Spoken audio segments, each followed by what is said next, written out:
राज्यात दिवसेंदिवस अपघाताचं प्रमाण वाढत चाललं आहे।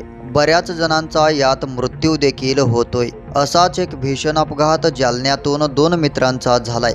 या भीषण अपघातात दोन जिवलग मित्रांचा मृत्यू झाल्याची धक्कादायक घटना घडली आहे। या घटनेनं जालना शहर हळहळलं। जालना शहरातील अंबड चौफुली परिसरामध्ये 6 जून रोजी शुक्रवारी रात्रीच्या सुमारास ट्रक आणि दुचाकीचा भीषण अपघात झाला। या अपघातामध्ये 25 वर्षीय दोन तरुणांचा जागीच मृत्यू झालाय। अशोक गायकवाड आणि तुळशीदास ढगे असं मयत तरुणांची नावे। या अपघातात मृत झालेले दोघेही जालना शहराच्या जवळ असलेल्या शिरसवाडी गावचे रहिवासी असून ते एका खाजगी कामानिमित्त रात्री जालना शहरात आले होते। जालना शहरातून परत गावाकडे जात असताना ट्रक आणि दुचाकीचा भीषण अपघात झाला। या अपघातात या दोन्ही मित्रांचा जागीच मृत्यू झाला।